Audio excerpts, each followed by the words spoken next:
On September 14th, 2021, WWE officially launched NXT 2.0, a completely rebranded, revamped direction from the old NXT. This is a vision of Developmental and the future of WWE that WWE brass clearly wants unanimously, not just Triple H's long match showcase starring an ensemble of 35 to 40-year-old 5'6" men who've decimated their bodies all over the world for over a decade to gain indie cred and are now under Triple H's thumb to try and appease the Vince McMahon is evil audience, as was the case in 2019 through 2021. And the best part is, unlike NXT 1.0, with 2.0, we actually know that the stars we see on the show will be presented well on the main roster, because these are Vince McMahon created stars. These are not highly touted indie wrestlers, which Vince is clearly reluctant to properly invest in on the main roster, and highly reluctant to make into true main eventers. Okay, NXT 2.0 is awesome, and it sickens me how little buzz or hype it gets.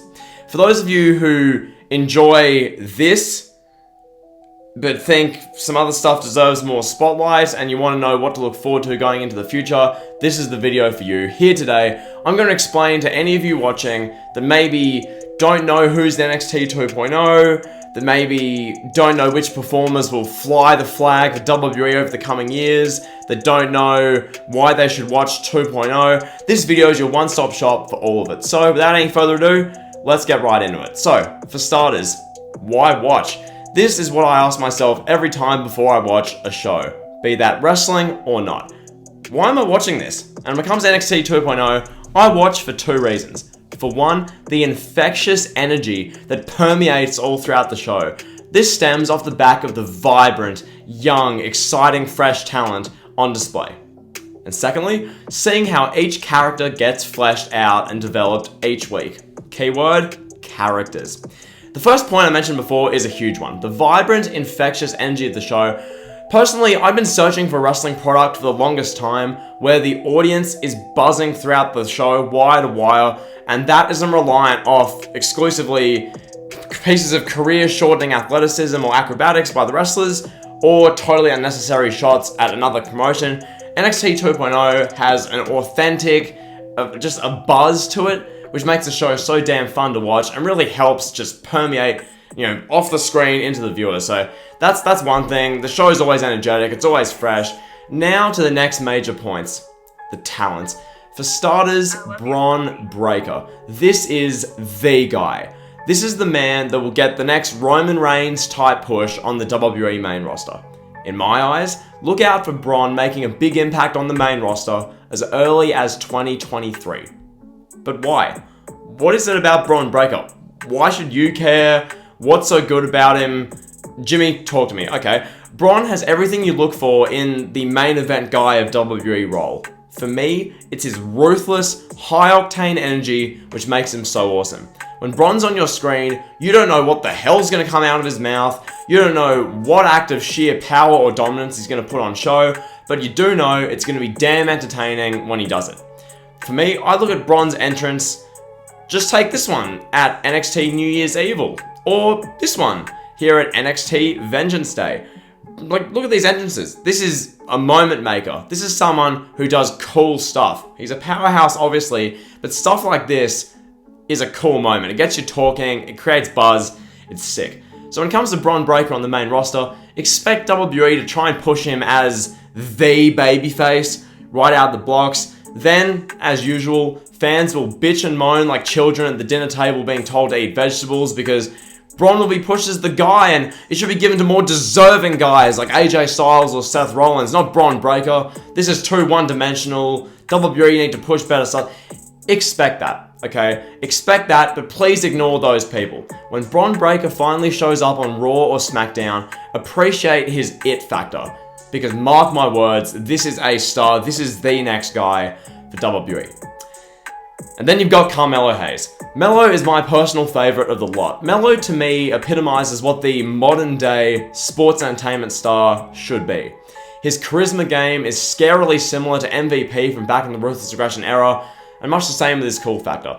Carmelo Hayes personifies cool. From the haircut to the drip to the way he carries himself, the combination of Melo and Trick Williams, it always makes for quality TV. Trick is Melo's boy. They bounce off each other really well. Both just radiate charisma, energy, cool factor. And that's not to mention the in-ring side of things, alright? Melo in the ring is as good as it gets. He doesn't need a 37-minute slap kick match to get over or prove he's good in the ring.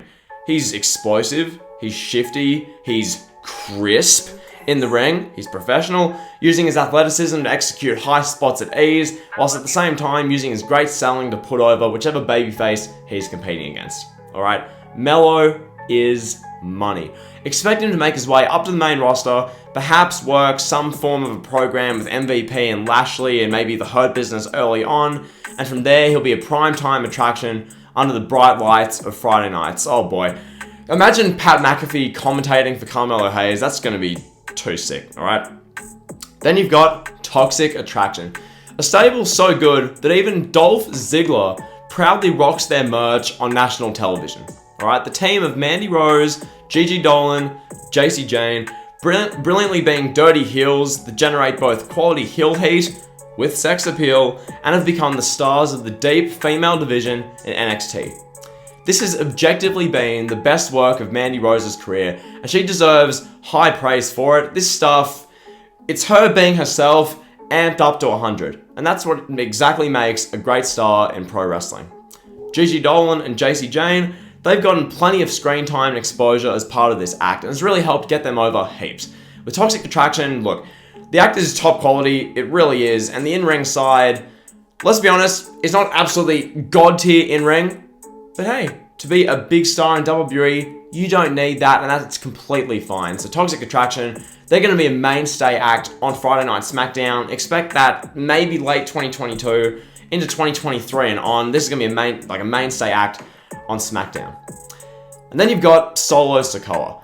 The bloodline ties make Solo such a compelling star. He has all the qualities of his relatives Jimmy and Jey Uso, and even some of Roman Reigns. His intensity is fantastic. And just with intensity is a trait which propels you up the rungs of stardom, especially in the eyes of WWE brass. Just look at Damian Priest, Drew McIntyre, even Roman Reigns, etc. If Vince McMahon and WWE Creative get the slightest hint that you would make for a good comedy act or you have good comedic timing, welcome to the 24/7 title picture. Welcome to Dean Ambrose coming out in a Bane mask. That's your fate. However, Solo Sikoa, he's intense. And just for a prime example, okay? For a prime example of this, last week at NXT Vengeance Day, Solo Sikoa comes down to the ring, cuts a feisty promo on Volta, or Gunther, and then calls him a bitch.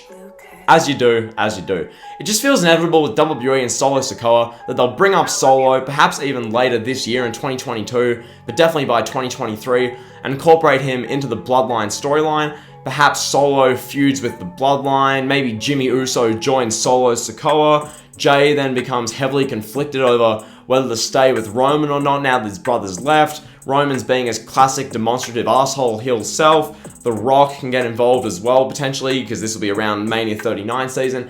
It's just effortless, easy TV to produce. Solo's going to be a star. Then you have the Diamond Mine, but specifically the Creed brothers.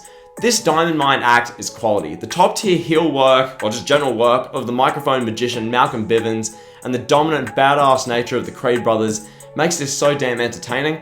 When it comes to tag teams, the WWE really hasn't had a tag team like the Creed brothers in over a decade. Just a dominant tag team act. Two super talented, athletic, bigger guys that can do it all in the ring. Oh, actually, come to think of it, the Street Profits are kind of like that, as far as big guys, super athletic, super entertaining. Obviously, Street Profits better on the mic, but hey, imagine that. Street Profits versus the Creed brothers, tag team title feud, Malcolm Bivens having promo offs with the Street Profits. That sounds nuts. Anyway, when it comes to Diamond Mine, Ivy Nile and Roderick Strong are sort of just there to round out the numbers. That said, Ivy has great potential to be like a competent mid-card act in the women's division on the main roster.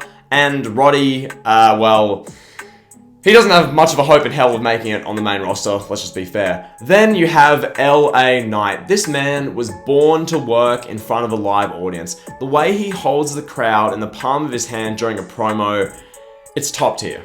Now, granted, LA Knight is 39, which is the only intangible which doesn't fully play into his favor, but nonetheless, the way LA Knight goes about his business is going to make stellar content on the main roster. And one more guy I want to touch on in detail. This isn't so much the future, it's more so the now, but it's worth mentioning. Tommaso Ciampa, the go-to heart and soul of the black and gold. Tommaso is well and truly firing on all cylinders at the moment. His current role is a quality one, clearly a mentor, but above all else, he is Mr. Black and Gold. He is the one that defends NXT against main roster guys who come down to talk trash and do their thing, such as Dolph Ziggler, with what they're doing at the moment. It fits Ciampa's role to a cup of tea. You can get some main roster exposure in as well. It's awesome to see, okay?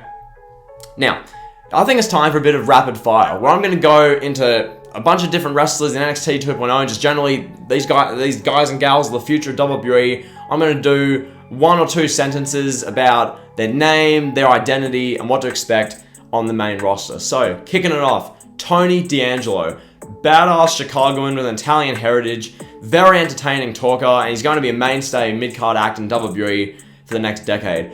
Indy Hartwell and Persia Pirotta, 2 Australians that have found their way into prominence in the women's division. One's married to this guy, and the other is a hybrid between sidekick bestie and star of the show, depending on the occasion.